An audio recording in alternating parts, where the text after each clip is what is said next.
Hi everybody, sorry I'm a little bit late. I was just trying to find some footage of the interview with Judy Ron and Dave Rader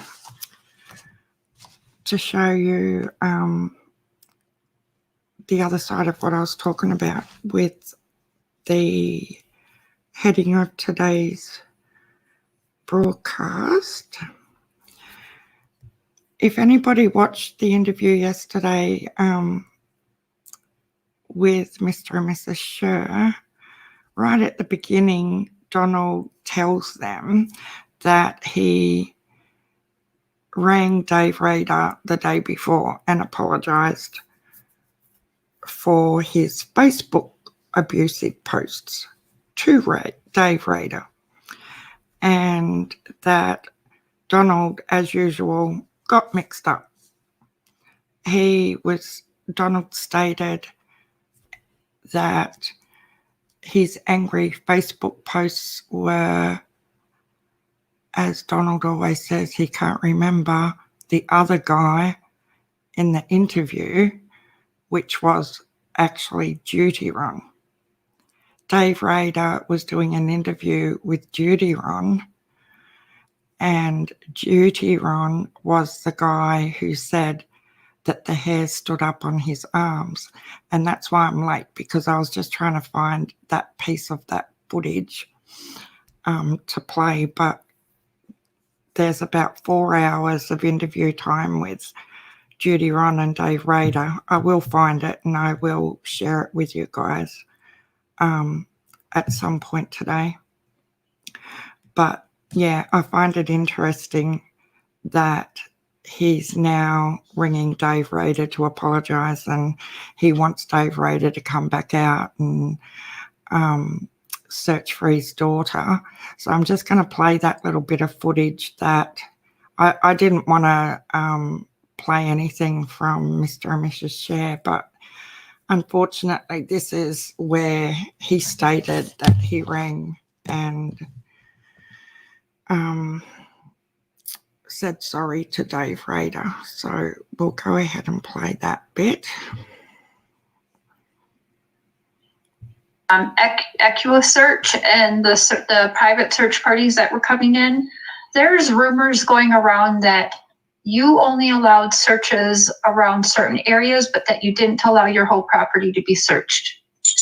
Yeah, actually, I never got to meet Dave. I called him yesterday. I talked to him and tried to get him, TBI and their information, get them their phone numbers. So we're trying to get him back. I said some things about David Rader, and I was wrong. It was somebody else that was doing an interview with him, and I didn't know who Dave Rader was at the time, but it was that other guy, and I don't know his name, that was saying that when he seen my video, his hair just stood up on the back of his arm, on his neck or whatever, and he just knew I was guilty, and I thought it was Dave Rader, and so I had to apologize to Dave Rader for that, because I didn't know which one was which at that time, but yeah, I've been in contact with Dave Rader. We're trying to get him back now, see if they can help us search, around our hills and everything with the new evidence that we've got and stuff that I think that you got now. Yeah. So we're trying to get him back. I'm sending him all that information and everything, and got him in touch with TBI in Hawkins County. So we're hoping. I don't know if we should say anything about all that. Not yet.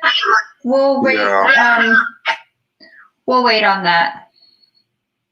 We'll do that a different day. Give TBI a little time to do their thing. Yeah.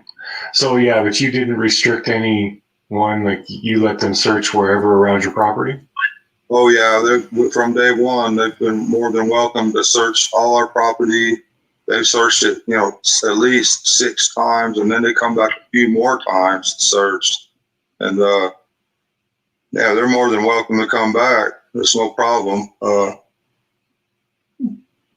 Yeah, I don't know what else to say on that, but nope, that's. Yeah, we just want to clear that up, because some were saying that you were only allowing them to search certain areas on your property. So we found that really weird. Yeah, they didn't have to have any search warrants or anything like that. We haven't retained no lawyers in regards to Summer's disappearance or anything like that. We don't have anything to hide. They're welcome. Chris, on the other hand, is not welcome because he turned it. Don't you just find it annoying that he's still bagging Chris out? So he's apologized to Dave Rader. That's very interesting to me. There's another part on this interview where you can clearly see the reaction of Mrs. Scher when he's talking about his call to Candace on the way home and the way she's looking at Mr. Scher while Donald's talking. So I'm going to play that as well. Won't be a second. It's like she doesn't want him to keep talking. It's around about here somewhere, so we'll start from here. How many days are we into Summer missing? 55, 56 days. I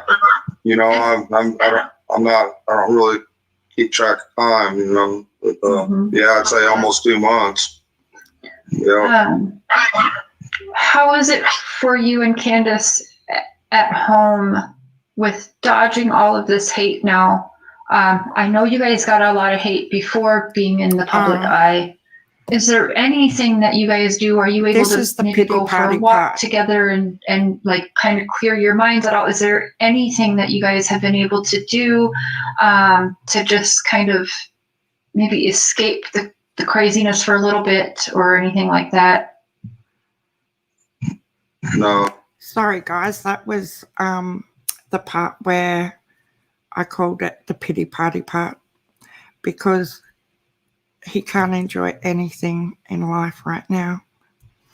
But we'll go back there in a second. I actually got it mixed up with the phone call to Candace part, so I've got to go back to that. Sorry. 36. We'll try this bit. What?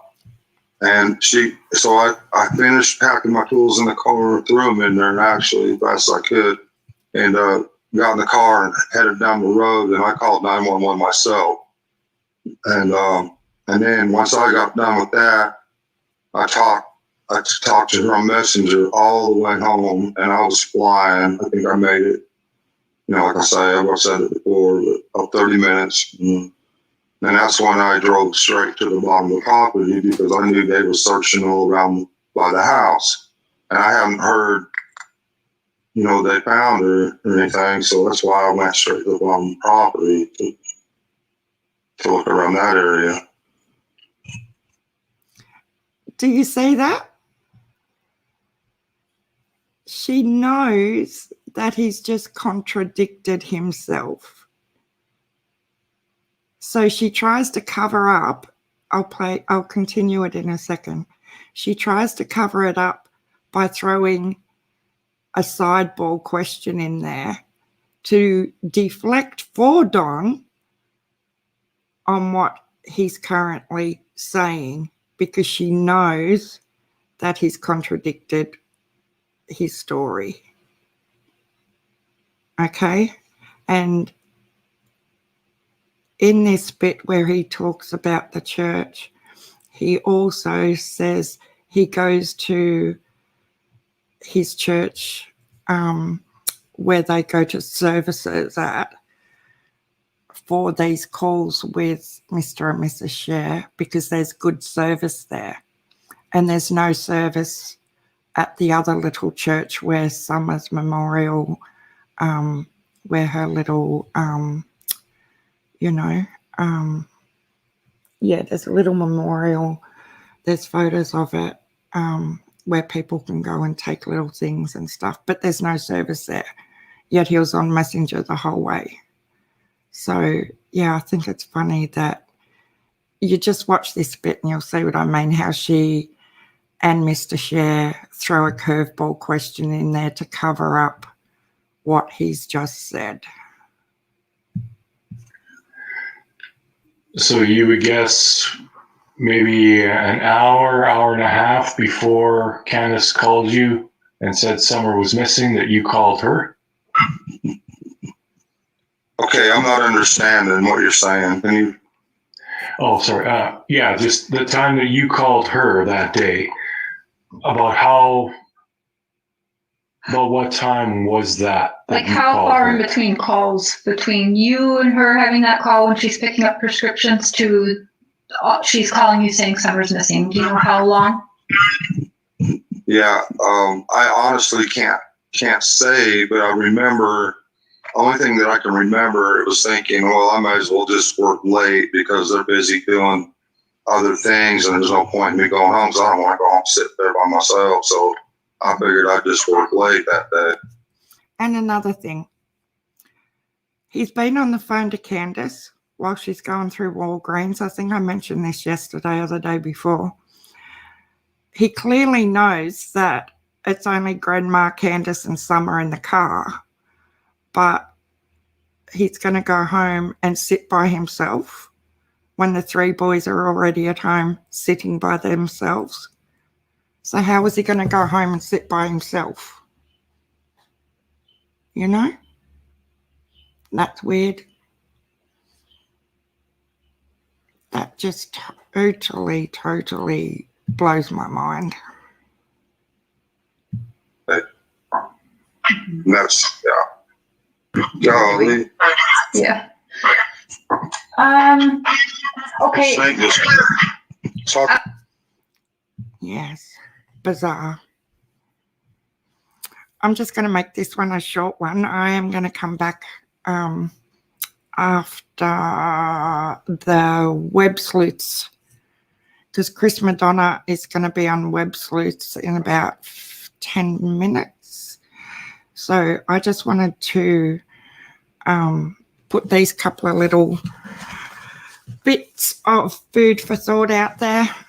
I find it really hilarious, actually, that he's rang Dave Rader and allegedly apologised to him. I'll just play you the one bit where he, in the same interview with these two people, I'm going to try not to be nasty,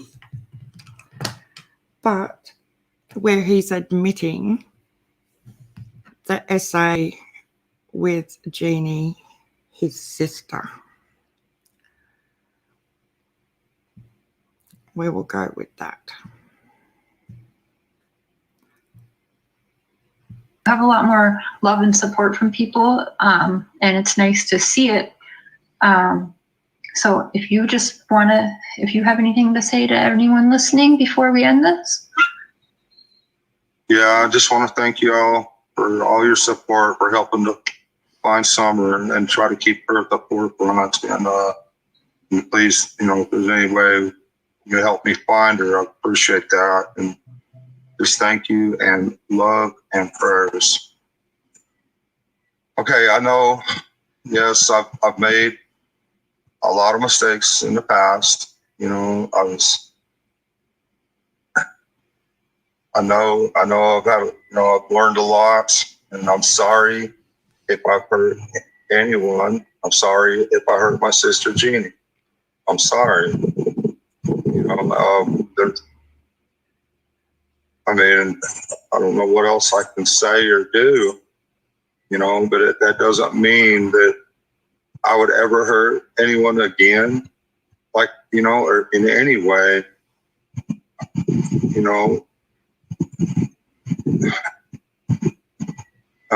or that I don't love my daughter with all my heart. I would never ever, I was younger, I made mistakes. I would never make those sort of mistakes again, ever. All I can say is I'm sorry. I mean, there's nothing more that I can do. I mean, I'll do whatever. But right now, I'm sorry. All right, thank you all very much, and God bless. Thank you so much. I appreciate y'all. Well, He's sorry. The poor little pet. Should we all feel sorry for Donald? I don't think so. I think he should face repercussions for everything that he's sorry for. That's just my opinion. Hopefully his stepsister is strong enough to deal with it now and take it further. That's entirely up to her and her family. But we're thinking of you, Jeannie, and your family. And it's not okay. And a sorry doesn't make it better at all. But at least he's formally, publicly owned it and admitted to it. And yeah, we'll see what happens with that. I am going to keep searching for that bit with Judy Ron, where Judy Ron does say the hairs on his arms stood up, because I found that quite interesting. But this little bit I did find, where'd it go? Yeah, this bit here I'm going to play you is the bit where Dave Rader actually states he doesn't believe Candace's story. So maybe Donald might be cranky again with Dave Rader if he goes back and watches this interview, and he might want to put another horrible Facebook post up, because he seems to have a habit of doing that when somebody disagrees with their narrative. So let's have a little play of this. People to sit there and literally not find this girl within the confines of that circle, I ain't buying it. Thank you. Let's talk about the first 48 hours. How important is that? I think the first hour is detrimental. 48. I mean, a lot can happen in 48 hours. Right. And the way I think of things, guys, and again, I don't want to piss nobody off or jump a bandwagon, but here's my thought process on all of this across the United States. If you have a missing individual, I think law enforcement should have a search team or something like us. So when that individual goes missing, all hands are on deck, and you put all those resources in there and you saturate. And I think that's when you're going to have your best success, is within that 24 hours, if not sooner. That's my. But Dave, it sounds like you guys were all over that pretty damn quickly. To me, that's how you have like an Alzheimer's patient. And you're searching the area according to the information that you received from the complainant, who in this case is her mother, Candace. Right. But again, you also have to, my mindset, guys, is I'm also sitting there thinking, what if? So let's not, we got the business at hand, but let's not forget that if this goes south and this does turn criminal, why not look at both avenues at the same time? Let's go out and start looking. Here's my thing, is that for every second of every minute of every hour of every day, we are losing vital evidence either on that body or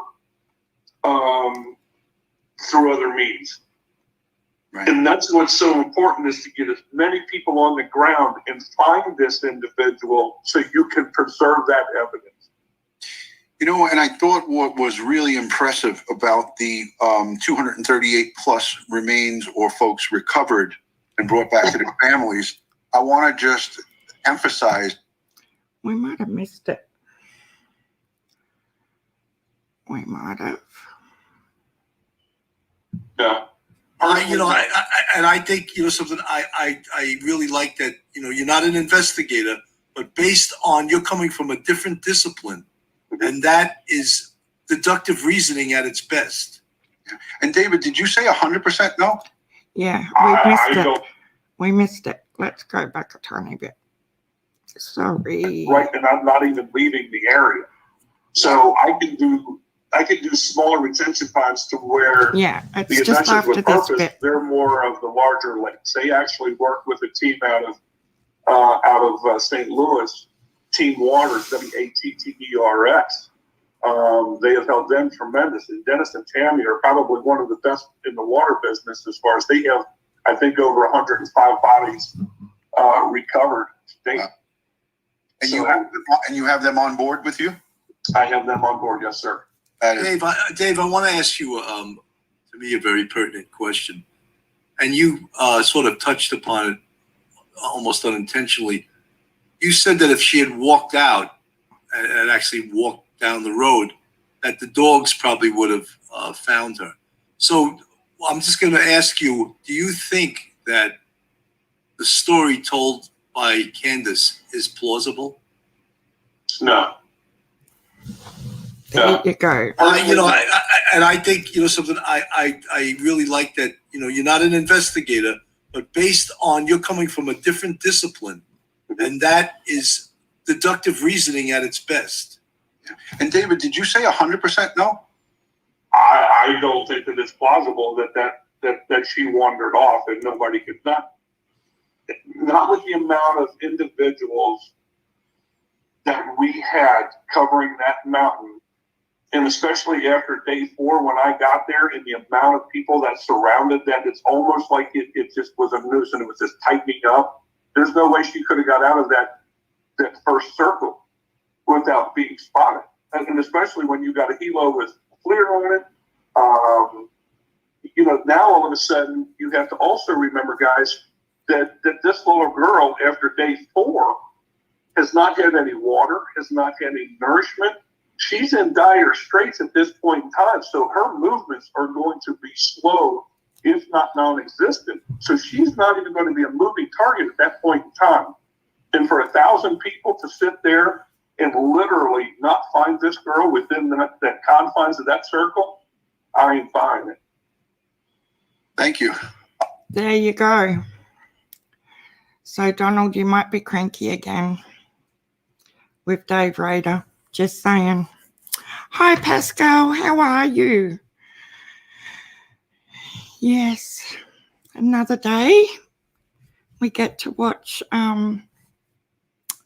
Chris McDonough on Web Sleuths shortly, so I'm going to cut it off in a minute, but I will come back afterwards and we can have a chat about how that all goes. Yeah, it's never ending, isn't it? Every day there's something to talk about. I hope you all aren't getting sick of me. It's crazy. Good, thanks, mate. That's good. Okay. I will get off because I've just got to go and set the other things up, and I'll see you again soon. Okay. Thanks.